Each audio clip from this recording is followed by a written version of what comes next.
Bienvenue sur Trois Lunes Diffusion, l'association qui a à cœur de vous partager des contenus inspirants, motivants et de faire le lien avec des éveilleurs d'esprit et des mondes subtils.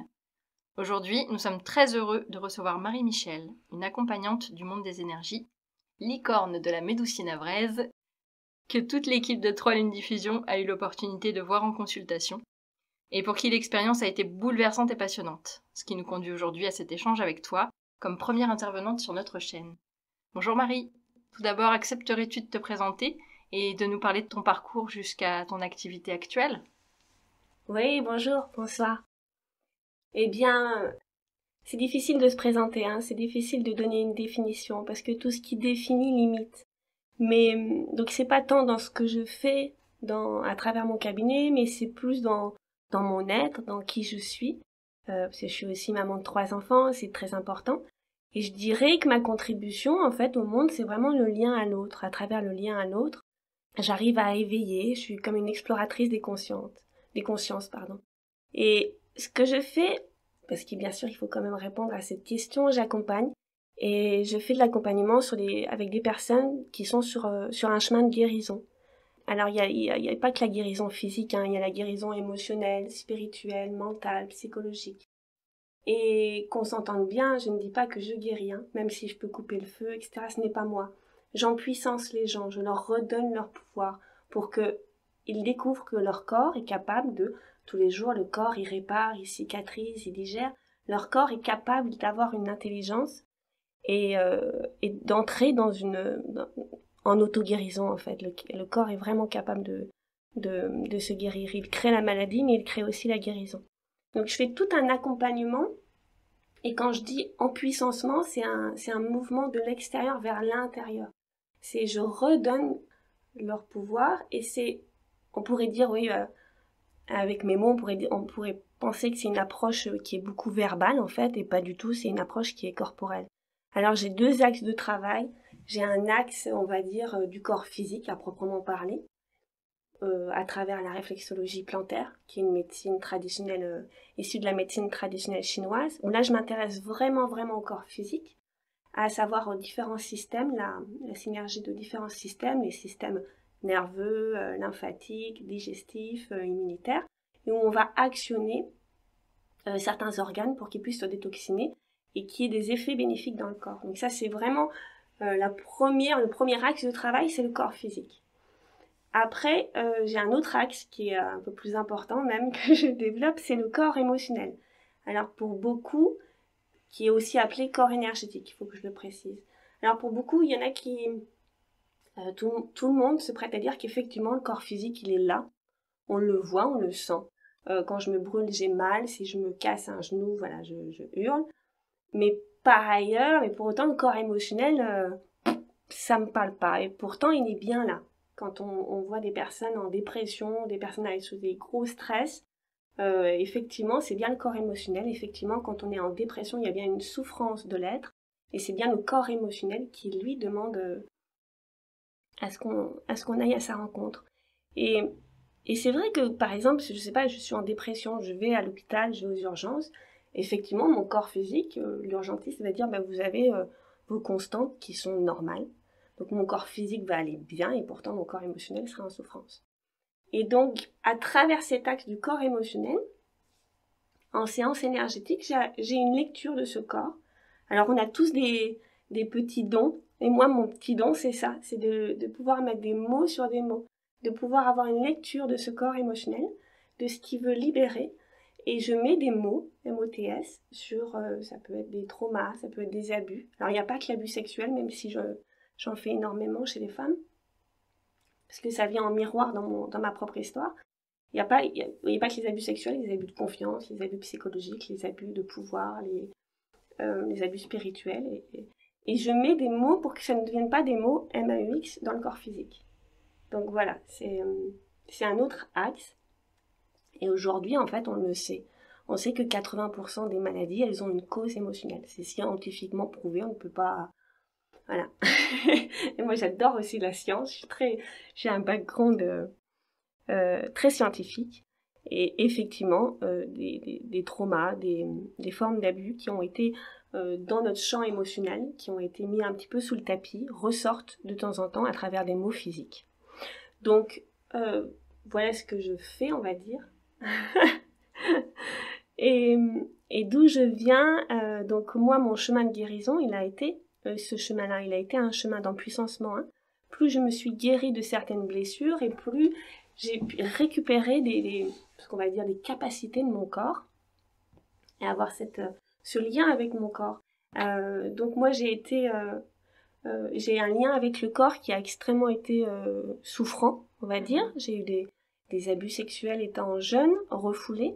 Ce ne sont pas des nids, hein, ce sont bien les mémoires qui coupent, parce que c'est trop douloureux, et puis après qui ressortent quand on grandit, quand on est un petit peu très stable. Et j'ai également eu un cancer à 16 ans, un lymphome d'Hodgkin.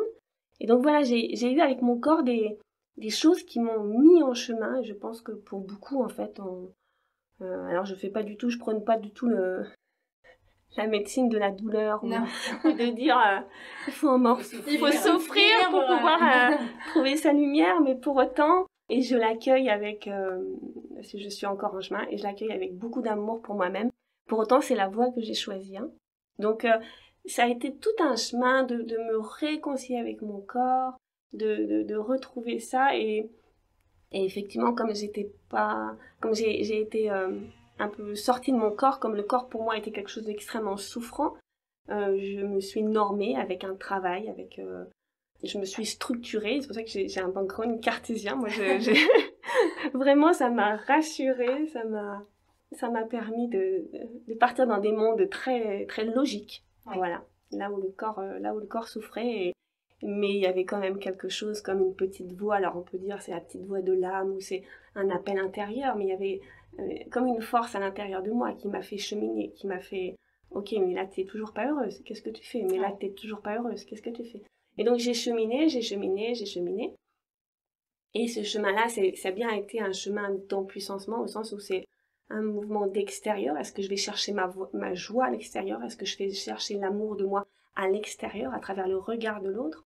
Et ça a été un mouvement de l'extérieur vers l'intérieur, de ramener.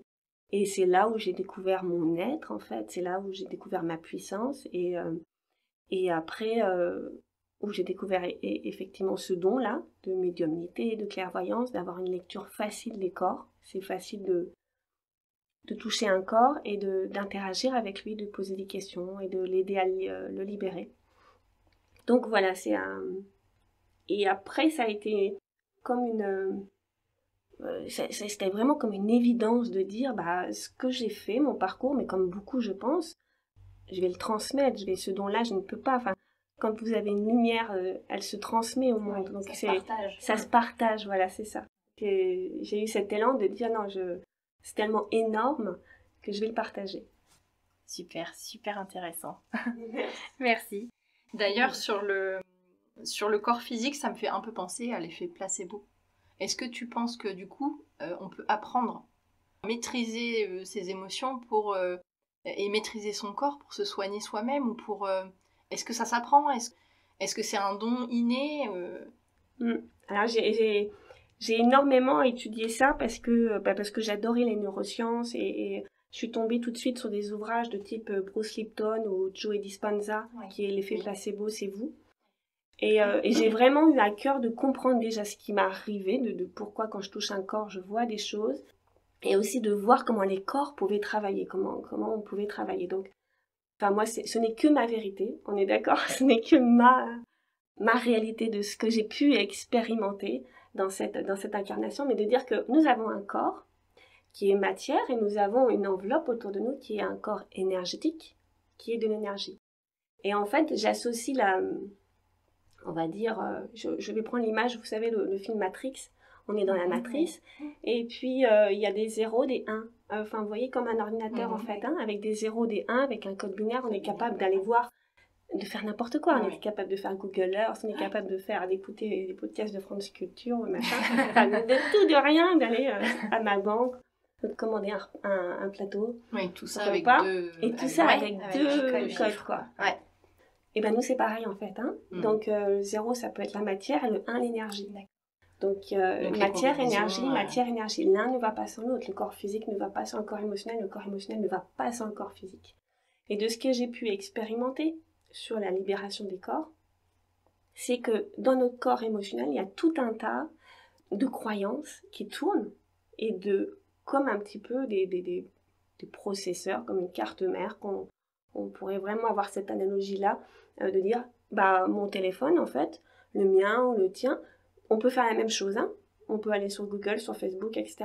Mais par contre, moi, j'ai un processeur différent du tien. Et toi, est-ce que tu sais vraiment ce qui tourne derrière ton... Des fois, on ne sait pas tout ce qui tourne derrière nos... Pourquoi dans ma vie je répète des choses, pourquoi est-ce que j'ai telle ou telle croyance. Est-ce que j'utilise mal certaines applications de mon processeur? Non, il n'y a pas de mal. Non. Alors là, non, il n'y a pas de mal. Est-ce que c'est comme si on arrive en fait avec une boîte à outils et qu'on est plus doué avec certains outils? Ouais. C'est un peu ça? Oui. Alors, il n'y a pas de mal du tout, hein. Il n'y a pas de mal. C'est-à-dire que la vie est une expérience, hein. J'expérimente, je fais des expériences.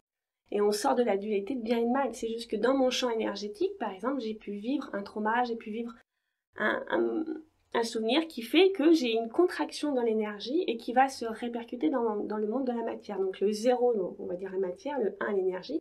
Et l'énergie, s'il y a une contraction, s'il y a quelque chose qui n'a pas été traité, en fait, ça va me donner des contractions. Vous voyez, dans la matière, ça va créer en tout cas tout un tas de choses, même quitte à aller jusqu'à la maladie. Et pour revenir au placebo, donc tout ça pour dire que effectivement, si mes croyances à l'intérieur de mon champ, de mon logiciel, on va dire de cette enveloppe énergétique, si j'ai des croyances, elles seront plus prépondérantes par rapport à la matière. Certaines croyances, je crée ma réalité en fond. Donc mes paroles, mes pensées sont créatrices. Et donc l'effet placebo, c'est ce qu'ils ont montré, c'est qu'il y a un effet placebo. Si je crois à ça, je le crée dans la matière, hein. L'effet placebo, c'est pas je te donne une pilule, et puis c'est un effet un peu, tu vois, psychologique, tiens, ça va mieux. Non, pas du tout, hein. Ils ont fait Bruce Lipton le développe, notamment sur les opérations de genoux, ils n'avaient pas du tout opéré les genoux, ils n'avaient pas du tout fait de filtration, mais la croyance de la patiente d'avoir cru qu'elle avait été opérée, le médecin lui a dit, vous êtes guérie. Le corps a sa propre pharmacopée et le corps a mis en œuvre, à partir de cette croyance, tout un tas de mécanismes pour aller jusqu'à la guérison. Donc c'est en cela que c'est super magique, que le corps a des capacités extraordinaires. Mais à l'inverse, il y a aussi l'effet nocebo, qui est l'effet de, si j'ai une croyance que par exemple, et nombre de gens qui ont été abusés comme moi la portent, hein, le monde est hostile. Oui. Je ne peux pas, je suis abusée. Si je fais quelque chose, on a mis à mal mon innocence, on m'a mis à mal l'amour de moi, etc.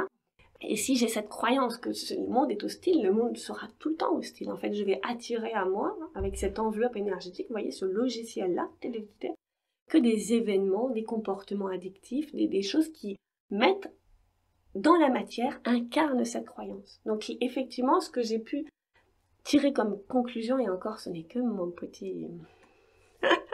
Ça se trouve, dans 3 ans, j'aurai encore évolué, mais de ce que j'ai pu voir, c'est qu'effectivement, il y a de la matière, il y a de l'énergie, 0,1, 0,1, 0,1. Et l'un ne va pas sans l'autre, le corps énergétique ne va pas sans le corps physique. Et si j'influe l'un des deux, effectivement, l'énergie est un peu plus prépondérant au sens où il va permettre, nous sommes des êtres de manifestation, nous créons dans la matière, et donc nous créons tout un tas de choses. Alors, il y a des fois, on est un petit peu comme un artiste, on expérimente. On expérimente, on peint, et effectivement, moi, des fois, alors, c'est pour ça qu'il n'y a pas de jugement de valeur, c'est bien ou c'est mal, t'es fier ou t'es pas fier. Non, j'ai utilisé du noir tout au début de ma vie, c'était pas beau, c'était pas... Est-ce que j'en suis fière? Non, c'était une expérience. On dirait pas un artiste peintre. Voilà, on dirait pas un artiste peintre. Oh, ta croûte, c'est pas beau. Non, on aime ou on n'aime pas, mais c'est une œuvre d'art. Et donc, nos vies, c'est ça, nous créons en permanence. Nous éthérisons, alors c'est un autre sujet, mais nous éthérisons la matière, on transforme la matière en lumière, mais sans énergie. Et c'est pour ça qu'après la mort, donc il y a l'élément au corps, toc. On part du corps physique, on le laisse, le corps physique meurt au sens meurt. Et Einstein disait, je crois à la vie après la mort, parce que l'énergie, elle ne meurt jamais. L'énergie ne meurt pas, elle se transforme. Et s'il y a bien quelque chose que j'ai retenu de ma première S, c'est... Rien ne se perd, rien ne se crée, tout se transforme. Voilà, c'est bien. Voilà. Donc effectivement, l'énergie, on arrive à changer. Et c'est beau ce que tu dis parce que du coup, ça démontre encore une fois que on peut être scientifique, cartésien, sans exclure forcément le monde énergétique. Parce que, moi personnellement, j'ai une formation scientifique aussi. Il y avait une certaine incompatibilité avec les énergies ou le monde spirituel, etc. Il y avait ce côté binaire, croyance, pas croyance, Oui, science, pas science. C'était séparé. Alors que finalement, c'est lié, quoi. Je veux dire, on peut croire en la science tout en croyant au monde des énergies. Ouais, tout à fait. Mais moi aussi, ça m'a posé beaucoup de questions. Je me suis beaucoup interrogée et notamment, j'ai fait un gros travail sur mes croyances. Mais on ne peut pas, aujourd'hui en 2022, tu ne peux pas me dire que si tu t'intéresses, tu trouves pas des réponses. Ah oui, c'est clair. Tu vas dans la physique. Toutes les sources d'informations. Moi, j'ai été en neurosciences et dans les neurosciences, la neuroplasticité, le fait que le cerveau puisse se modeler en fonction des heures de méditation, etc. Et ce qui est rigolo, ou même en physique quantique. Oui. Physique quantique, elle te dit que la table n'est pas solide au sens... c'est un million et un milliard de particules en action et nous sommes faits de ça. Hein. La matière est faite de ça. Mais c'est vrai qu'en neurosciences aussi, moi aussi, j'étais très arrêtée, beaucoup dans le jugement et je suis vite tombée sur des personnes comme Mathieu Ricard ou des moines bouddhistes qui faisaient des conférences à Houston. Et je faisais, waouh, mais qu'est-ce que les moines bouddhistes, ils foutent à Houston. Je veux dire... Ils ont tout mélangé. Mais qu'est-ce qu'ils savent sur les neurosciences? Je veux dire, par là, le mec, il reste 8 heures à méditer, il va peut-être faire popo, pipi, et puis il va manger, et puis ils n'ont pas de scanner, ils n'ont pas de voltmètre, ils n'ont pas de... Et pourtant. Et c'est là où on se dit, ouais, mais en méditation, j'ai accès à tout, en fait. Mon être est bien plus grand que ça. Et dans le champ quantique, je peux avoir accès à tout. Et c'est comme ça que je travaille notamment pour des séances à distance, notamment pour couper le feu. Je me sers du champ quantique. Et donc, j'ai eu beaucoup de réponses en neurosciences et j'ai eu beaucoup de réponses de mes interrogations en physique quantique. Et puis après, avec des auteurs, comme je disais, Bruce Lipton et John Wayne, des docteurs, qui se sont vraiment... qui sont sortis un peu du carcan universitaire de la médecine. Là, je ne veux pas mettre en opposition les deux. Est-ce qu'on peut dire qu'ils ont ouvert leur esprit? Oui, tout simplement, ouais. Ils ont eu accès à d'autres choses et l'homme a très peur, en fait. Hein. L'homme a très très peur de ce qui n'existe pas. Et pourtant, de ce qu'on ne voit pas. Ce qu'on ne voit pas. Parce que c'est aussi ça. Parler du monde énergétique, c'est quelque chose d'invisible. C'est ça. En fait. Et ça remet en cause tous les paradigmes et tous les schémas qu'on nous inculque depuis des décennies, depuis très très longtemps. Et on se dit, mais en fait, la vie, c'est pas du tout ce qu'on croit, ce qu'on nous a fait croire. Et c'est pas seulement, oui, c'est pas seulement ce qu'on croit. C'est ça. Et c'est en quelque sorte, on est des antennes. Oui. Finalement, les informations passent par nous par rapport à notre manière de regarder notre monde intérieur. Nous créons, en fait, nos croyances créent notre réalité. C'est ça. Nous créons en permanence. Et c'est vrai que c'est marrant parce que même dans le langage, vous voyez, on utilise 80%, même plus de nos notions, ce sont des notions immatérielles. Vous voyez, si vous prenez l'amour, la spiritualité, la liberté, même la colère, la rage, ce sont d'autant de concepts immatériels. Enfin, je veux dire, on ne peut pas les quantifier. La mort d'une mère, ça ne se quantifie pas. Et pourtant, ça existe. Et pourtant, on en parle. Donc, vous voyez, tu me fais penser à quelque chose, c'est les dessins animés chez les enfants. Le fait de personnaliser les émotions, dans vice-versa, ou de parler de l'âme, etc. Enfin, c'est quelque chose qui commence aussi à émerger. Et heureusement. Ouvrir l'esprit des enfants, parce que je pense que c'est un peu aussi la base. Ouais. Et on voit que ça change, que ça évolue quand même. Oui, tout à fait. Ouais. Et du coup, comment ça se passe une séance avec toi? Alors, j'allais dire, il n'y a pas besoin de parler, mais moi je parle beaucoup. je me moque de moi. Non, effectivement, il n'y a pas besoin de parler. Alors, oui, pour des mots, on va dire des mots physiques, des mots de dos par exemple, ou des mots en ite, sinusite, rhinite, arthrite, on peut privilégier l'axe de la réflexologie plantaire. Et puis après, dès que ça va concerner l'émotionnel, du stress, des schémas récurrents, des abus, des choses comme ça, là, effectivement, ça va être des séances énergétiques. Donc, une séance énergétique, il n'y a pas besoin de me raconter, en fait. Vous pouvez venir, alors bien sûr, généralement, les gens ont besoin de verbaliser, de me dire, etc. Mais en soi, je pourrais faire la séance, même avec quelqu'un qui ne parle pas ma langue, ça, voilà, qui ne dit rien, ça me... Et puis après, c'est ça dépend de l'énergie, c'est entre 3/4 d'heure et 1 heure sur la table. Et après, c'est en silence, mais moi je parle, mais la personne ne me répond pas, ou pas forcément, il n'y en a pas. Et mon corps va servir de réceptacle à certaines énergies. Et moi, je ne fais ni plus ni moins. Je ne peux pas dire au corps, fais ci, fais ça. Enfin, je veux dire, c'est encore quelque chose de très... C'est mon côté féministe qui arrive, très patriarcal, mais de dire encore, je sais mieux que toi. Et vous voyez, quand je dis ce chemin d'empuissancement, de redonner à la personne, moi je ne sais pas ce qui est bon pour elle. Mon corps va juste servir comme un énorme amplificateur à énergie, comme un miroir en fait, et je vais juste dire, mais en silence au corps, si tu as quelque chose à libérer, libère-le. Donc c'est très doux au sens où ce n'est pas moi qui va, je veux dire, même avec le corps, il est hors de question que je remonte des abus s'il ne m'en a pas, s'il l'a pas montré à la personne. Hein. Donc, et la personne va pouvoir voir aussi, alors en fonction de son niveau de stress, si elle est stressée ou pas, mais elle va pouvoir voir, et c'est ça qui est très beau, c'est que dans les séances, elle va pouvoir canaliser un petit peu. Alors, à son niveau, on est d'accord, hein, on n'est pas, si elle voit que juste une couleur, elle verra juste une couleur. Si elle a juste un ressenti de, oh, là j'ai senti, c'était plus ça s'alléger, quelque chose en moi, c'est ouvert dans ma poitrine. Enfin, vous voyez, ça peut être des petits ressentis corporels. Et moi, ni plus ni moins, je vais jouer comme ça avec le corps. Je lui pose des questions. Parce qu'encore une fois, ce qui est bon pour moi n'est pas forcément bon pour... Donc le corps va me... Voilà, je crée là un espace, qui est un espace d'amour, qui est un espace de non-jugement, de douceur. Je tiens cet espace-là. Ne me demandez pas comment, mais je le tiens fort. Et après, rentre dans cet espace où on a dit au corps, tu peux libérer ce que tu as envie de libérer. Je fais appel aussi énormément à la médecine chamanique.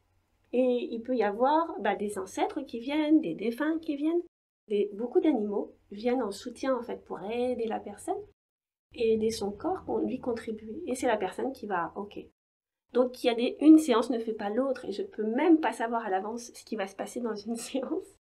Par contre, ce que je sais, c'est qu'il y a des choses qui ont été libérées. Et vous voyez dans le mot libération, c'est rendre libre. Et c'est encore un empuissancement. Je rends libre la personne.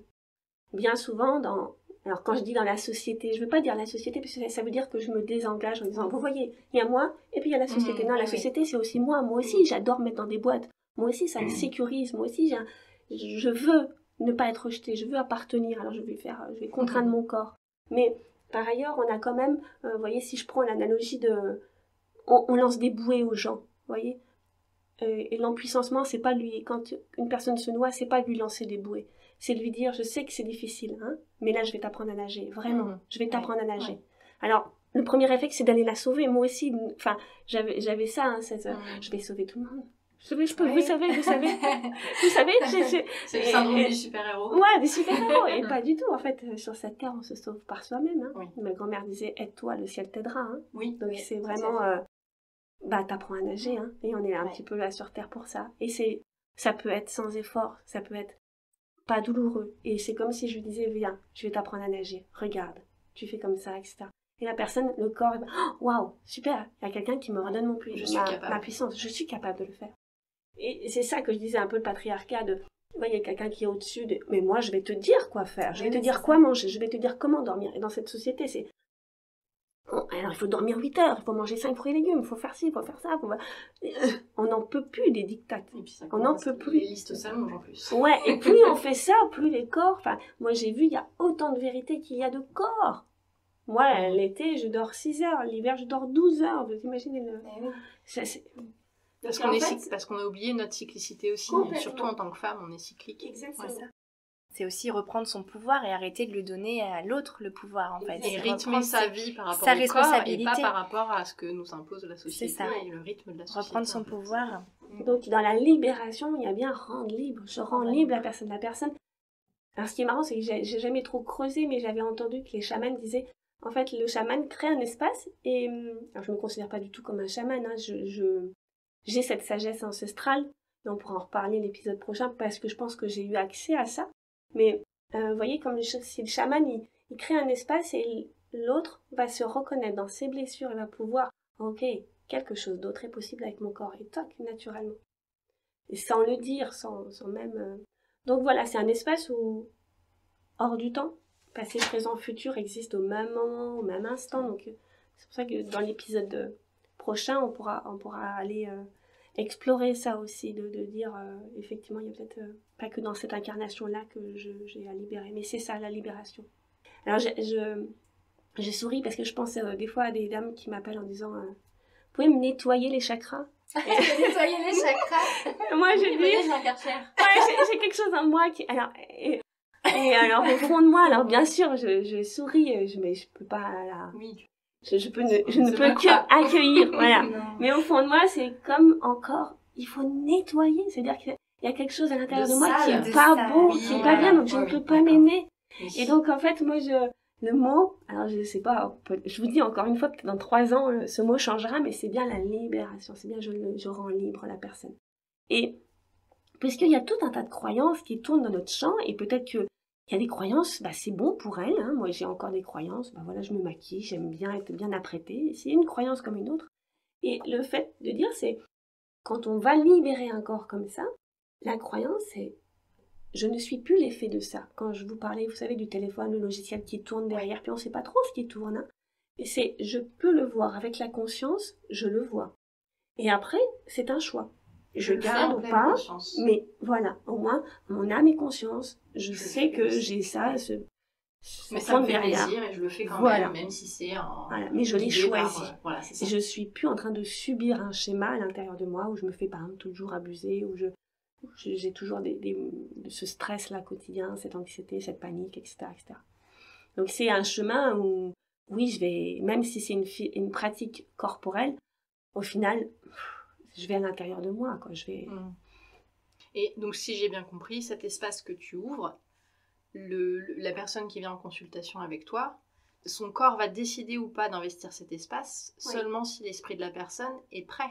Ouais, alors c'est à cette ouverture-là. Ouais. Alors, j'ai jamais eu où il était pas prêt. Je sais pas. Peut-être que c'est encore une croyance que quand il passe le pas de ma porte, c'est qu'il est prêt pour une grande aventure.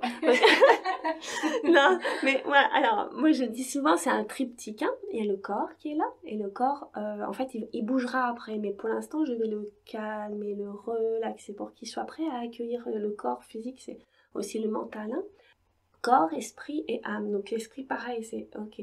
Et l'âme, oui, rien ne peut être fait contre sa volonté. Rien ne peut être fait si ce n'est pas...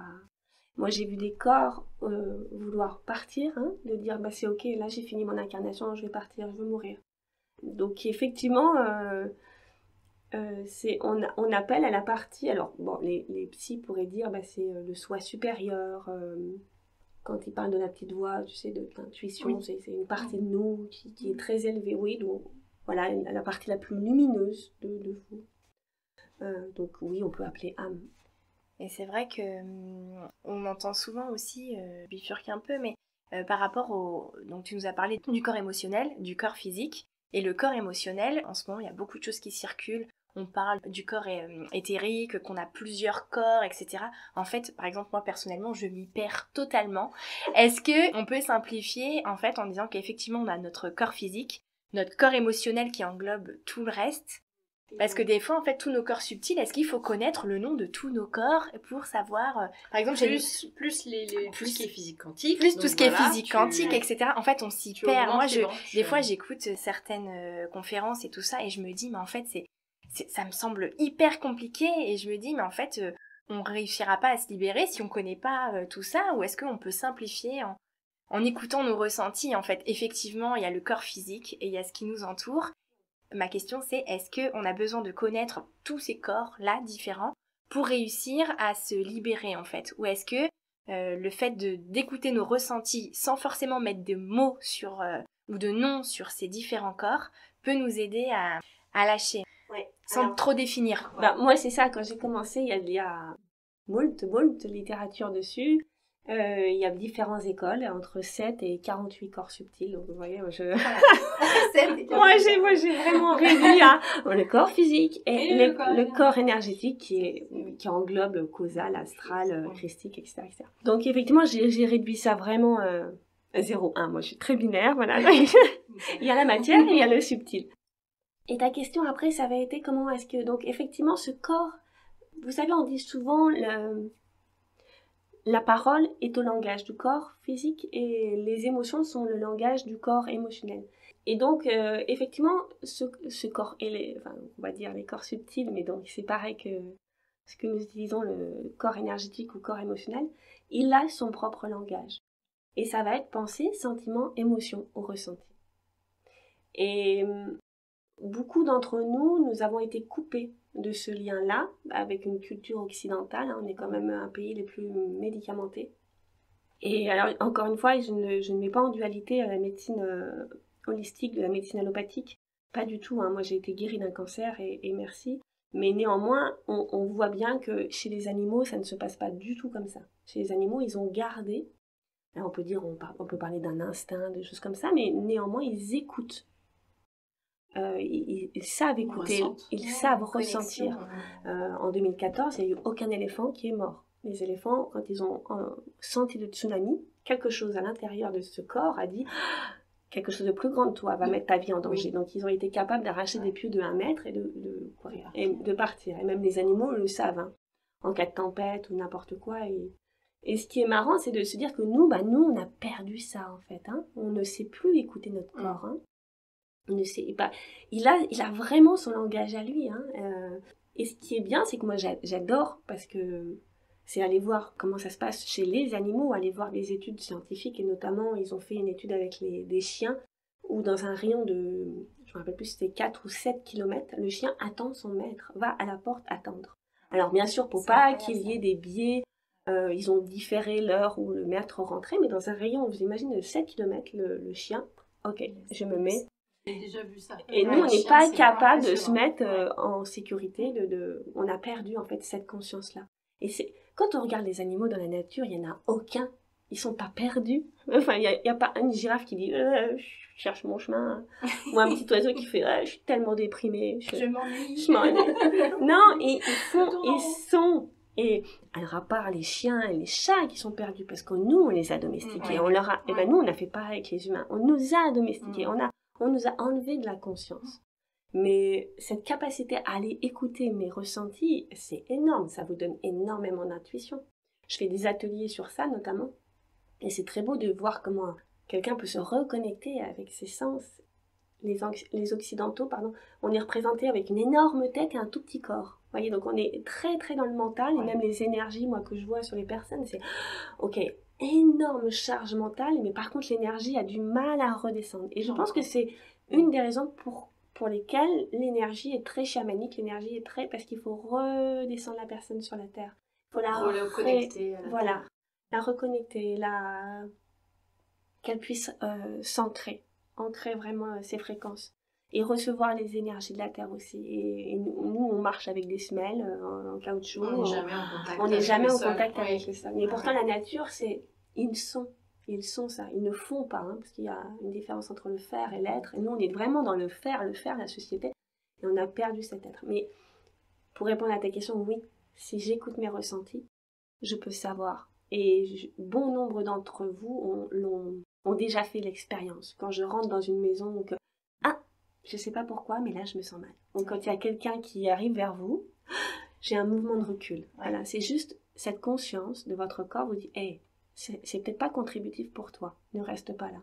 Parce qu'il n'y a pas un danger imminent à ce que la personne me parle, mais néanmoins, quelque chose me dit que je sais pas, voilà, un peu comme des électrons. Comme une petite ampoule qui s'allume. Exactement, attention, comme les voyants d'une voiture. Ok, mais... Il faut faire attention. Ouais, attention, c'est peut-être pas pour moi, quoi. Ou peut-être pas tout de suite, voilà. Donc il y a des outils comme ça pour parler avec son corps que je transmets en atelier.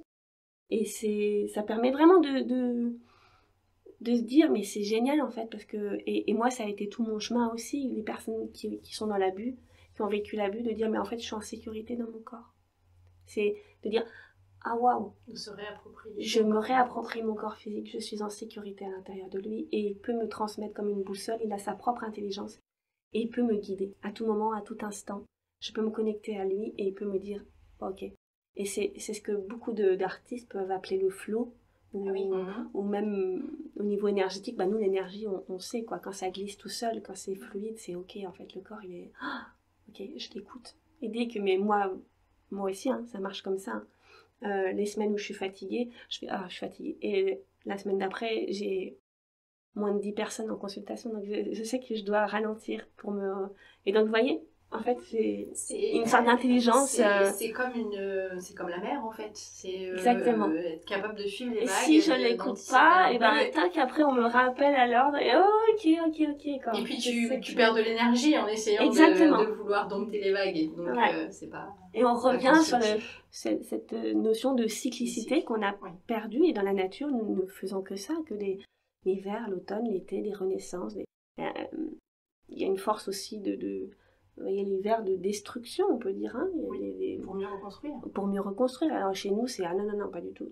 Nous ne détruisons pas, nous c'est paix et amour. D'accord. On se sacrifie comme le petit Jésus. C'est plein de culpabilité aussi, cette culpabilité justement qu'on nous donne à devoir être toujours pareil émotionnellement, être stable, linéaire, tout à fait. Ce qui est complètement aberrant. C'est pas du tout, c'est contre nature finalement. Parce qu'on a nos périodes, et encore plus pour les femmes par rapport au cycle, parce que c'est vrai que, moi je le parle de manière personnelle, j'ai 41 ans et je commence maintenant à comprendre ça. C'est-à-dire qu'avant, je me disais, mais mes sautes d'humeur, mon énergie qui fluctue, c'est pas normal. J'ai un problème. Alors que finalement, pas du tout. Il faut juste que j'apprenne à connaître mon cycle et à connaître mes moments d'énergie, etc. Mais on est vraiment dans une société où, je m'inclus dedans aussi, où on veut que tout soit linéaire, tout le monde soit d'humeur égale tout le temps, et c'est impossible. Et surtout, on nous impose, enfin le système fait qu'on nous impose en fait de tout programmer et de tout, c'est ce que tu disais, être dans le mental tout le temps. C'est-à-dire qu'en étant linéaire, on peut tout programmer à l'avance et on ne s'écoute plus. Il y a plus ces temps de là j'ai besoin de calme, là je vais être plus énergique. On a notre to-do list, il faut cocher les cases. C'est ça, il faut cocher les cases et on te fait culpabiliser quand tu n'as pas pu tout cocher. T'as pas le droit d'être moins bien ou d'être plus fatigué, de t'écouter. Ou d'avoir des périodes où t'as pas envie de faire, ou t'as pas envie de faire. Où t'as plus envie tout de à faire. Fait. Ouais. Et ça, quand je me déconnecte de mon corps, oui, je suis dans le mental. Mais le mental ne crée rien. C'est-à-dire que le mental, il est là pour me dire attention Marie, paye tes impôts. Attention, regarde à droite, à gauche, pour pas te... Le mental va refaire les mêmes chemins neuronaux, les mêmes schémas qu'il a déjà appris. Et c'est pour ça qu'on tombe... Mais il ne crée rien en soi. Il ne laisse pas la vie passer. Alors, il est là, alors on peut l'appeler le mental, l'ego, il est là pour que nous puissions faire cette expérience. Cette expérience sur cette terre où on croit qu'on est séparés de l'un de l'autre. Où on croit qu'on n'est pas un, c'est l'ego, c'est ce mental-là qui nous permet de dire je crois être individuel, mais en fait je ne suis pas. Mais bon bref, c'est lui qui crée cette illusion, donc gratitude à lui parce que c'est grâce à lui qu'on peut vivre ça. Mais néanmoins il ne crée rien. Et c'est pour ça que dans des situations, par exemple le divorce ou des choses comme ça, je sais pas, une dame qui divorce et qui va se réveiller à 4h du matin avec des ruminations, mais qu'est-ce que tu vas faire? Où vont aller tes enfants et pourquoi et comment machin. Parce qu'il essaye d'aller chercher, les ruminations-là, c'est vraiment ça. Je vais essayer d'aller chercher partout où j'ai déjà... Est-ce que maman a déjà vécu ça dans sa vie? Est-ce que moi j'ai déjà vécu ça? Pour reproduire exactement le même schéma. Finalement, il a peur de la nouveauté. Exactement, il n'aime pas... du changement. Il n'aime pas... Ah non, pas de changement, c'est la sécurité. Non, c'est la sécurité. Désolée. C'est la préservation, je me préserve comme ça. Et donc, quand on essaye de faire taire le mental et quand on l'apaise, on l'accueille, c'est ok en fait, mais j'aspire peut-être à autre chose. Alors ça peut être soit par des méditations, soit par des... Enfin, il y a pas que des pratiques énergétiques, je vous assure. Il y a plein de choses, par l'alimentation aussi, etc.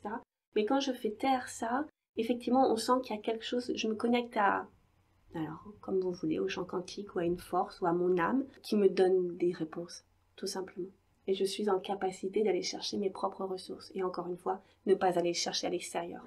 Parce que le mental, il fait ça. Il fait, est-ce que maman a déjà divorcé? Oui, non. Si oui, comment elle a fait? Ok, d'accord. Et moi, comment je fais? Tac, tac, tac. C'est très algorithmique, c'est très logique, le mental. Alors que la vie n'est pas logique. La vie est une création. Rappelez-vous, avec mon parallèle de l'œuvre d'art, nous créons en permanence. Donc, c'est pas logique. Il n'y a pas de logique. Il n'y a aucune logique. Donc, si je laisse ce flow à travers moi passer, je vais voir que je crée moins de résistance. Et des fois, les choses m'arrivent facilement, sans que j'ai à...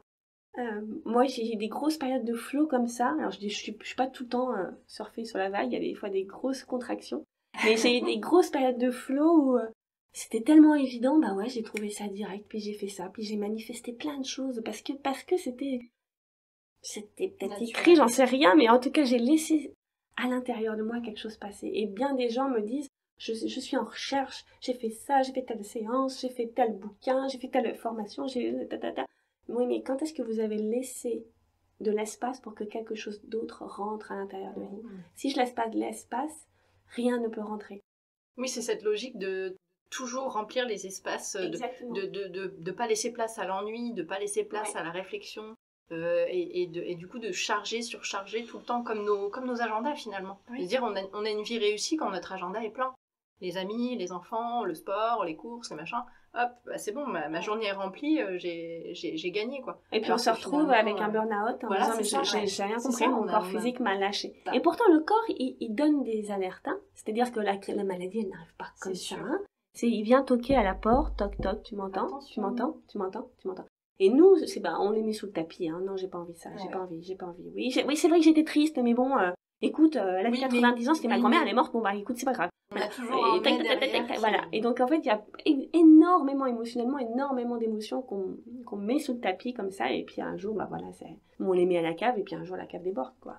Donc j'aurais beau faire mon petit ménage au premier étage, si ma cave Ça a l'air, la nickel, cave mais- déborde, la cave déborde, quoi. Donc c'est un peu cette logique-là d'aller s'écouter, je vous dis, pensée, sentiment et émotion aussi, hein. Les trois et ressenti, hein, les quatre, qu'est-ce que je ressens à l'intérieur de moi. Donc oui, ça nécessite de faire un petit peu des temps de pause. De pause. Mhm. Et est-ce que la manifestation corporelle, donc dans le cas d'une maladie, est-ce que c'est vrai que c'est la dernière étape? C'est-à-dire qu'on a eu plein d'alertes. Est-ce que la maladie a d'abord été dans ce corps, dans le corps émotionnel, voilà. Et est-ce que ça arrive en dernier lieu dans le corps? Est-ce que c'est la dernière étape? Quand ça arrive dans le corps physique, est-ce que Oui. c'est vraiment la dernière grosse alerte? Ouais, alors moi j'aurais tendance à dire, effectivement, ça s'inscrit d'abord dans le champ, Oui. et dans le champ, dans mon enveloppe énergétique, dans mon corps émotionnel, et après ça vient dans le corps physique. Mais quand je m'intéresse, donc c'est ce qu'on peut voir, mais il y a aussi, quand je m'intéresse aux croyances, vous vous rappelez des croyances dans mon champ, il y a tout un tas de process, enfin comme les logiciels là qui sont encodés avec des croyances. J'ai la croyance que je ne mérite pas le bonheur, je ne peux pas m'aimer, Je suis maladroite. je suis maladroite. Et en fait, dans les croyances, elles peuvent s'exprimer aussi par différents comportements qu'on appelle des comportements compensatoires. Ça peut être la fuite, ça peut être la rébellion, ça peut être la victimisation. Moi, de toute façon, moi, j'ai jamais été aimée, et puis c'est la faute de ma mère, c'est la faute de ma... Voilà. Et si l'une des trois stratégies n'est pas prise, ça va être la maladie en dernier.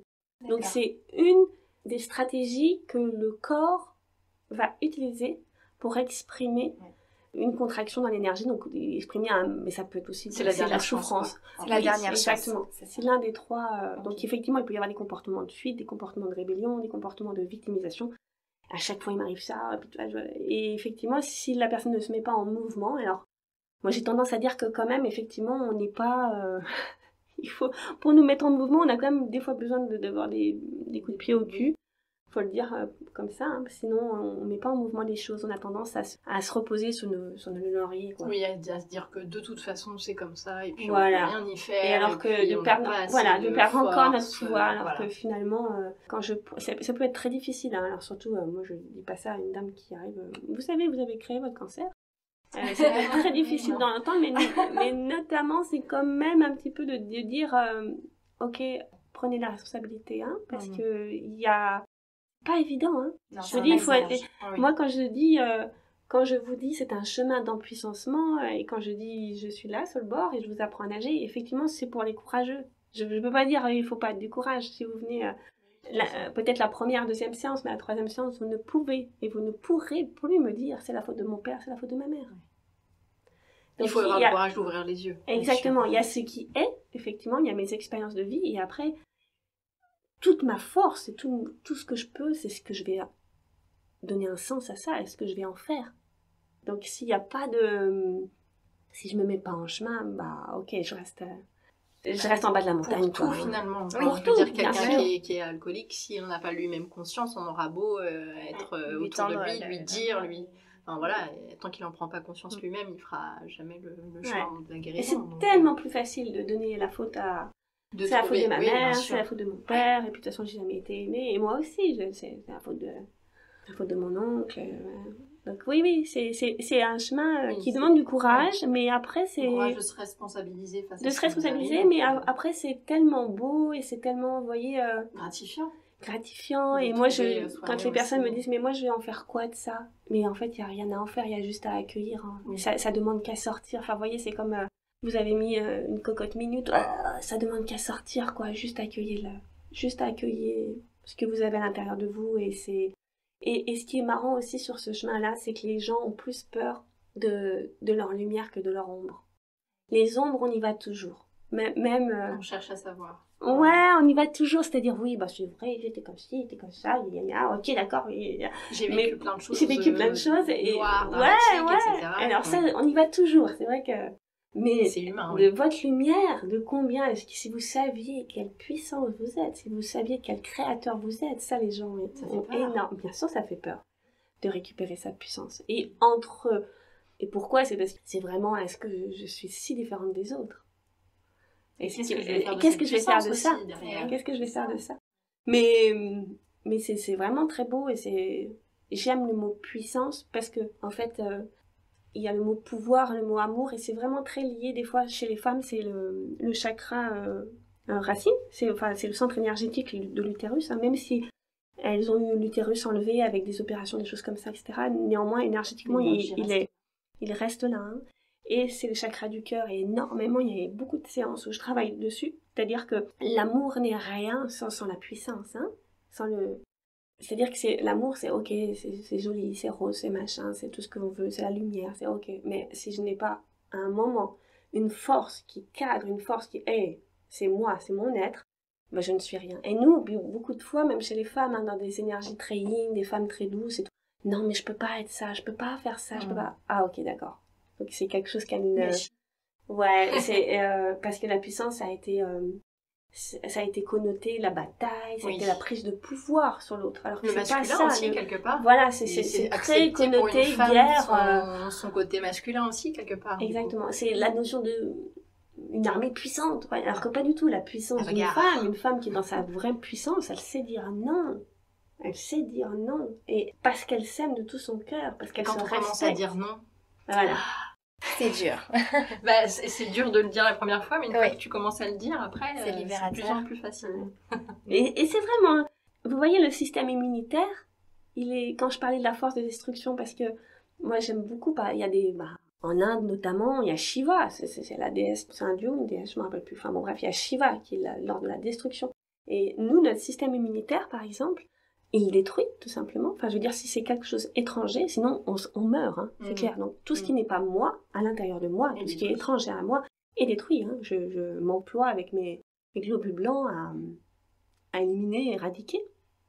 Et cette puissance-là, alors je dis pas qu'il faut éliminer, éradiquer, je dis juste qu'il faut savoir dire, comme mon corps, non, cette énergie-là ne rentre pas à l'intérieur de moi. Cette Trouver son personne-là, système immunitaire énergétique. exactement. Et ça, et on peut très bien être ça, relié à son cœur. Vous voyez, moi j'avais vraiment cette difficulté à passer ça, hein, parce que je disais, oui, mais ça c'est pas dans l'énergie du cœur, ça c'est pas. C'est mignon. C'est pas. Moi je veux la lumière, je veux que de la lumière, que de la lumière. Ouais, mais la lumière, l'archange Michael, il a bien une épée. Alors elle est symbolique, hein, bien sûr. Oui. Mais non, tu ne passeras pas. Donc vous voyez, il y a tout un chemin de réappropriation et aussi, voilà, de passer par des étapes d'amour de soi. Et on n'en parle que de ça, hein, c'est de combien je m'aime, de combien je me respecte, de combien je peux m'honorer. Et après, je mets mes limites et après, je suis dans ma toute puissance. Et je peux créer et manifester des choses magnifiques, une vie heureuse, des flux d'argent. Parce que l'argent et le sexe, généralement, ça va ensemble. En fait, des gens qui ont des problèmes de sexe, des problèmes d'argent, c'est dans le donner et dans le recevoir. Hein, que je fais énormément beaucoup, pareil, avec des problématiques d'abus. Parce qu'une personne qui a été abusée ne veut plus recevoir. Donc, elle se coupe énergétiquement de tout recevoir. Elle se protège. Voilà, c'est ça, une surprotection. Donc, c'est ce qu'on explore un petit peu. Une puissance du cœur, vraiment d'amour, mais au service de mon être et assise sur ma pleine puissance, en fait. Et puis peut-être aussi prendre le temps de se nourrir, de nourrir notre corps émotionnel avec des belles choses, c'est-à-dire on peut très bien... alors il y a la nourriture, les aliments qu'on donne à notre corps physique, ça c'est important, mais la nourriture émotionnelle, C'est vrai qu'on est taxé de fleurs bleues, surtout les femmes. Voilà, tu t'es émue devant un coucher de soleil, mais c'est ringard. Tes fleurs bleues, tes ceci, voilà, vraiment des pensées limitantes comme ça. Je pense que cette nourriture émotionnelle, je pense que c'est en lien avec ce que tu nous dis en fait. C'est ça, se nourrir de ce qui nous fait du bien, savoir se couper de ce qui nous va pas et ce qui est mauvais enfin ce qui est mauvais. Rien de mauvais comme tu dis, mais ce qui ne nous fait pas du bien ou ce qui nous fait du bien, c'est pas la même chose pour l'un ou pour l'autre. Et réussir à se nourrir de toute cette beauté qui nous entoure, parce que parfois on se dit pour être heureux il va falloir que je change de ville, que j'aille en vacances, que je change mes habitudes, mais parfois la beauté, la belle nourriture émotionnelle, elle est tout près de nous en fait, elle est juste là, il y a juste à saisir. Il y a juste à l'accueillir. Il y a juste à l'accueillir. Ouais, et on peut la trouver. Et c'est vraiment ça, c'est faire attention à mon espace. Alors moi au début... Une conscience tout le temps quoi en fait. Oui. Et c'est vrai qu'au début... Je me rappelle avoir une conversation, puis je disais, oh là là, moi je suis vraiment dans ma bulle, je regarde plus la télé, je fais plus ci, Et quelqu'un m'avait dit, mais non, mais t'es pas dans ta bulle, c'est ton espace, Marie, que tu tiens. Et je fais, oui, c'est vrai, c'est mon espace que je tiens l'espace. C'est mon espace, j'ai mis exactement ce que je veux. Donc oui, non, pour moi c'est très anxiogène, je suis très hypersensible, donc je ne peux pas recevoir des informations de la télé par exemple, et j'ai appris à savoir qu'est-ce qui me met en énergie haute et qu'est-ce qui m'abaisse. Hein. Et même des personnes, des situations, des choses comme ça. Donc savoir qui éviter pour...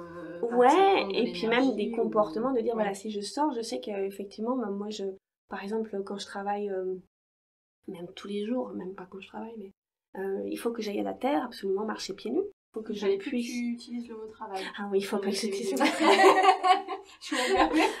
J'étais dans la bulle, tic, tic, tic, tic, chez ma normée. Alors, je dis ça parce que j'avais dit qu'effectivement, le mot travail, j'essayais de pas le... Parce qu'en fait, pour moi, je l'ai mal... Non, mais je vais l'expliquer. Je l'ai mal connoté. Je l'ai connoté avec un rendement, avec une efficacité, avec je dois faire ça, Marie. Et donc, j'ai été dans des postes extrêmement à haute responsabilité. Et ça marchait bien, hein, mais maintenant, c'est pas ce à quoi j'aspire. Donc, en fait... Et mon travail, c'est ce que je disais au début, c'est beaucoup plus que ça. Enfin, quand je traverse la rue, quand je croise quelqu'un, les échanges énergétiques, il n'y a pas qu'au travail, il n'y a pas que dans mon cabinet. Enfin, donc, c'est tout le temps, en fait. Donc, c'est pour ça que je n'utilise plus le mot travail. Mais pour revenir à ce que tu disais, Hélène, tu vois, de qu'est-ce qui rentre dans mon espace, et ça, oui, c'est intéressant de regarder un petit peu, même pour vous, de qu'est-ce qui me donne de l'énergie, et mon espace, il n'appartient qu'à moi. C'est vraiment là encore une fois la puissance. Hein. Et vous voyez, je ne veux pas que quelque chose qui ne rentre dans mon espace. Donc effectivement, je me mets dans ma puissance à dire non, ça ne rentrera pas. Et puis après, de temps en temps, effectivement. Mais tu avais développé une autre chose dans ton idée, je ne me rappelle plus. Tu avais dit, qu'est-ce qui rentre dans mon espace et puis qu'est-ce qui me fait du bien, ma nourriture émotionnelle. Oui, le fait d'être fleur bleue, d'être taxée de fleur bleue parce que tu t'extasies sur un coucher de soleil. Mais d'être ému par des choses. Au contraire. C'est ça. Et puis aussi, peut-être aussi de ne plus se forcer. Par exemple, tu parlais de la télé, nous c'est pareil. Voilà, on limite, en tout cas on choisit... ce qu'on a envie de voir en fait. Et par exemple, moi j'ai déjà rencontré des personnes qui me disaient ah ouais, t'as vu le dernier film d'horreur, enfin c'est une catastrophe. Ça laisse des traces, j'imagine. Parfois on se fait du mal soi-même, mais on peut retrouver ce pouvoir de dire bah non, ça si ça me fait du mal, je n'y vais plus. Ou sur plein de choses, je ne me connecte plus à ces choses-là. Oui, mais peut-être que la personne qui ressent le besoin de le voir, ce film, elle répond peut-être à autre chose, à quelque chose qu'elle a vécu, ou... il y a peut-être un autre besoin ou un autre... Oui. Comme tu disais, on est souvent attiré par le noir, le négatif. Ouais, mais encore une fois, est-ce que je le fais en conscience? Ou est-ce que parce que j'étais habituée à regarder Netflix avec maman, papa, nana, parce qu'ils m'ont laissé devant un écran, etc., puis je perpétue une habitude sans même l'avoir réinterrogée. Mais tu vois, c'est encore une fois depuis quel espace je suis. Est-ce que j'agis depuis un espace de cœur, de conscience, de dire ça... Je le choisis consciemment, ou bien je le fais par habitude, et clairement ça me tire mes énergies en bas, parce que il y avait une naturopathe que j'aime beaucoup qui disait, Marion Tellier, qui disait depuis quand on s'est habitué à la violence, depuis quand s'est-on habitué à avoir des films sur la série Netflix, je ne veux pas citer, mais voilà, depuis quand on peut accepter ça, quoi. Et donc c'est... Voilà, je peux le choisir encore une fois. De banaliser, de banaliser à outrance. Ouais, la violence ça met en colère. Et après, on voit des jeunes avec des comportements et on se dit, il y a un certain mimétisme. Et on se dit, mais comment ils sont mal élevés? Oui, d'accord, mais que font les parents? Alors, en fait, comme vous, toute la société, voilà, c'est ça, toute la société. Et oui, moi, au quotidien, je nourris cet espace-là. Donc, ça passe par la gratitude, énormément, parce que quand on est en... la gratitude, je trouve que énergétiquement, ça nous monte dans des fréquences assez élevées. Ça ouvre, et ça va, comme tu disais, s'émerveiller, l'émerveillement. Et il y avait, c'est Mère Teresa qui, quand elle faisait le matin, quand elle allait chercher les enfants, et même au dispensaire, même des gens mourants, il les laissait mourir, voilà, ils n'ont pas forcément de famille, etc. Et les petites sœurs, en fait, elles allaient faire le tour des rues de Calcutta, et pour aller les chercher. Et à chaque fois, elles s'émerveillaient, alors que même, je pense que elles entraient dans des quartiers vraiment avec des déchets, des poubelles, des choses et elle voyait une petite fleur et elle s'émerveillait de voir. Et elle disait, tous les jours, on s'emploie à trouver la beauté. Et que même dans des situations extrêmement... Même dans des tableaux qui peuvent être affreux, il y a quand même, si on cherche bien, il y a quand même de la beauté. De la beauté. C'est encore une fois une question de volonté, finalement. Mais tout à fait. Si c'est une question de voir, conscience. On verra, ah, bien sûr. Ben, oui, parce que, comme je vous disais, nos pensées, nos paroles, elles créent. Hein. Donc, avec mon chant, en fait, j'arrive à... Si je ne vois que le noir, je vais voir que le noir. Si je vois que la beauté, je ne verrai que la beauté de la terre. De voir le Mais beau, exactement. Si je le choisis, là, en pleine conscience, oui, je peux aller dans ces... Donc, ça se nourrit, ça se travaille. Oui, moi aussi, je ne suis pas motivée tous les jours à mettre les pieds dans la terre, sachant qu'il fait froid dehors. Alors là, c'est plus facile d'aller marcher pieds nus. Mais quand il fait froid, etc., par contre, c'est la différence entre la motivation et l'engagement. Par contre, je me suis engagée avec mon être à m'employer, à me donner les moyens d'avoir des énergies et de remonter mes énergies. Donc des fois, de temps en temps, je faut moi aussi, je me donne des petits coups de pied pour me dire, hey. Et de toute manière, mon corps ne me ment pas. Enfin, voilà, s'il tombe malade ou si j'ai encore mes petites allergies, oh là, ok, je suis désaxée, je reviens dans mon centre, je me redonne du temps, etc. Oui, parce que du coup, ta pratique, elle n'est pas bénéfique uniquement aux gens que tu rencontres. J'imagine que tu grandis avec cette pratique, que tu évolues et que tu apprends. Alors effectivement, je suis plus performante. Ça j'ai mon changement, j'ai changé mon alimentation, etc. Mais c'était même pas un souci d'être performante au sens où je l'entends, mais effectivement de donner le meilleur de moi. Voilà, cet engagement de mon être, et puis c'est plus de pouvoir, comme tu ouais, et puis même toi l'amour de soi, de dire qu'est-ce que tous les matins je me pose la question, qu'est-ce qui peut me nourrir, qu'est-ce qui peut me nourrir vraiment. Qu'est-ce que je peux faire pour m'aimer encore plus? Et c'est là où, au final, si chacun faisait ça, si chacun s'occupait de sa petite terre, son petit terreau, à nourrir, voilà, à nourrir, à s'aimer, je pense qu'on aurait des échanges. C'est ça, faut s'aimer d'abord soi pour pouvoir et puis pas donner de l'amour ensuite. Et puis pas attendre des autres qu'on nous aime. Oui, mais aussi. Commencer par soi-même. Ouais. Exactement. Ouais. Et ça, c'est tout un chemin. C'est pour ça que je dis que je suis encore en chemin et ça passe par... Il y a une marge de progression perpétuelle, en fait. Oui, bah tant mieux. Heureusement. C'est pour ça que je suis pas découragée. Les personnes qui viennent te voir, donc j'imagine que déjà, si elles viennent te voir, c'est qu'elles sont déjà en chemin ou en début de chemin. Pour résumer un peu tout ça, tu les aides à reprendre leur pouvoir, tu les aides à se reconnecter à leur propre être, à leur monde énergétique. À leur monde énergétique et à régler par elles-mêmes leur petit dysfonctionnement. Finalement, tu fais pas de miracle. En fait, les personnes qui vont venir te voir, tu vas pas leur donner des méthodes toutes faites, mais tu vas leur apprendre à se réapproprier leur pouvoir, il y a l'effet aussi d'antenne. Ouais. Tu parlais d'antenne en début de séance. C'est un peu ce que tu as décrit quand tu te mets en contact avec le corps de la personne. Ouais, c'est vraiment tu es un amplificateur, une antenne. Et l'énergie passe par moi et je suis très consciente que ce n'est pas moi, c'est quelque chose de plus grand que moi. Alors on peut dire, voilà, c'est mon âme, c'est mon guide, c'est... je sais pas, c'est une énergie après, particulière. Faut pas que tu minimises non plus ton Non, pas ton du tout, parce que c'est ma séance, je tiens l'espace et dans les états modifiés de conscience, effectivement, il faut faire attention que la personne ne décompense pas, etc. Donc il y a toute une sécurité, on va dire, mais néanmoins, c'est mon corps qui transmet. Et la personne, après, elle en fait ce qu'elle a envie. Mais c'est assez beau de dire que c'est son chemin. Et pour répondre à ta question, oui, et je pense que, alors, j'ai pas fait de statistiques, mais en gros, il y a quand même 80% des gens qui viennent me voir pour des problèmes d'abus. Alors, comme je disais, il n'y a pas que l'abus sexuel, il y a le problème d'abus, d'addiction.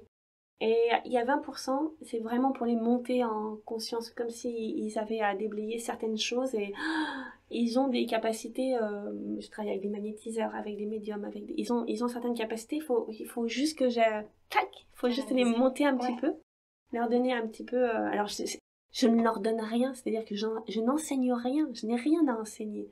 C'est juste, je vais leur donner dans leur réalité de faire, ah waouh, quelque chose comme ça est possible. Okay. Et je leur dis, vous êtes ça.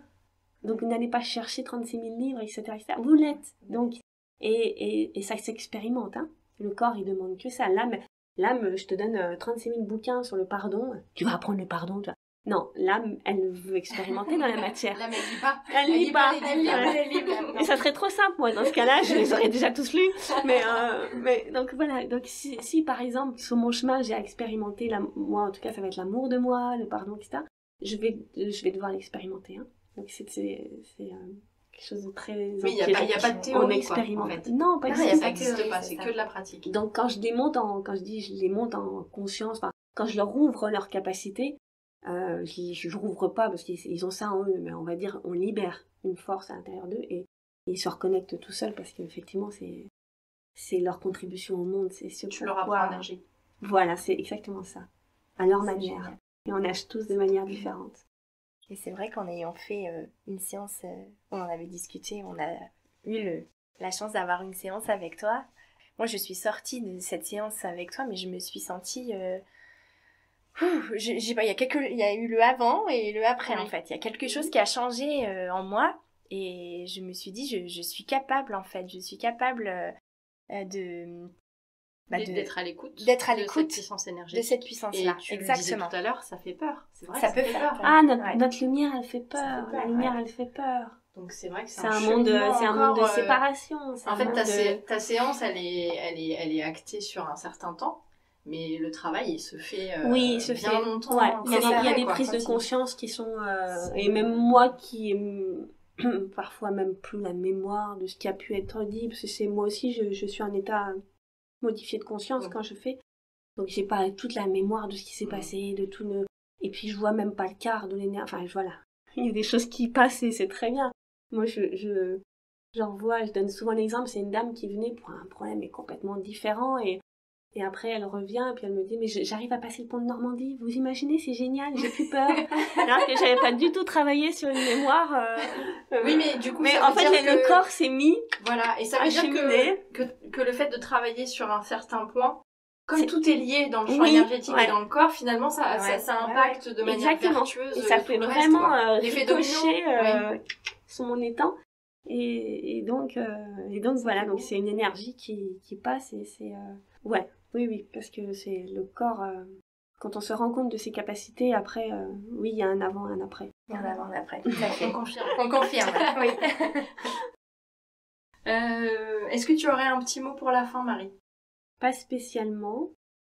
Déjà qu'on va faire un deuxième épisode qui viendra par la suite, et où on explorera d'autres choses. Et là, c'était la fable des 2 jumeaux, si je pouvais vous la lire, parce que c'est une fable que j'aime beaucoup. Et qui ouvre un petit peu sur justement ce qu'on disait sur ce qui ne se voit pas existe ou n'existe pas. Avec plaisir, on aimerait bien entendre ça. Alors, c'est 2 jumeaux qui discutent dans le ventre de leur mère. Le premier dit « Et toi, tu crois à la vie après l'accouchement ?» Et le second dit « Bien sûr, c'est évident que la vie après l'accouchement existe. Nous sommes ici pour devenir forts et nous préparer pour ce qui nous attend après. » Le premier rigole « Tout ça, c'est insensé, il n'y a rien après l'accouchement. À quoi ressemblerait une vie hors du ventre?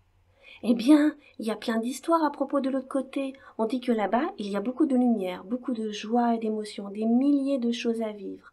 Par exemple, il paraît que là-bas, on va manger avec notre bouche. Non, mais n'importe quoi. Nous avons notre cordon ombilical et c'est ça qui nous nourrit. Tout le monde le sait. On ne se nourrit pas par la bouche. Et bien sûr, il n'y a jamais eu de revenant de cette autre vie. Donc tout ça, ce sont des histoires de personnes naïves. La vie se termine tout simplement après l'accouchement. C'est comme ça, il faut que tu l'acceptes. Le deuxième bébé répond « Eh bien, permets-moi de penser autrement, c'est sûr. Je ne sais pas exactement à quoi cette vie après l'accouchement va ressembler. Et je ne peux rien te prouver. Mais j'aime à croire que dans la vie, nous verrons notre maman. Elle prendra soin de nous. Maman? Tu veux dire que tu crois en maman? Mais où se trouve-t-elle? Mais partout, tu vois bien, elle est partout autour de nous. Nous sommes faits d'elle et c'est grâce à elle que nous vivons. Sans elle, nous ne serions pas là. C'est absurde. Je n'ai jamais vu aucune maman, donc c'est évident qu'elle n'existe pas. Je ne suis pas d'accord. Ça, c'est ton point de vue. Car parfois, lorsque tout devient calme, on peut entendre quand elle chante, on peut sentir quand elle caresse notre monde. Je suis certain que notre vraie vie va commencer après l'accouchement. Et la question, elle est, et vous, en quoi croyez-vous? Croyez-vous en une vie après la mort? Croyez-vous qu'après, dans la matière, une fois que nous avons créé, quelque chose d'autre existe? Donc c'est à chacun et chacune de trouver ses réponses. Merci Merci beaucoup. De rien. Merci beaucoup Marie. Vous pouvez retrouver donc Marie à son cabinet au 51 rue Maréchal Joffre, au Havre, et sur sa chaîne YouTube Marie Michel. Nous vous souhaitons donc une bonne écoute sur 3 Lunes Diffusion. N'hésitez pas à commenter, liker et partager si vous avez aimé cette interview. Et n'oubliez pas non plus d'activer les notifications pour être alerté de la suite de cette interview qui vous amènera plus loin encore dans les mondes subtils. Merci beaucoup à vous, merci pour votre écoute. Merci Marie. Merci Marie. Merci à vous.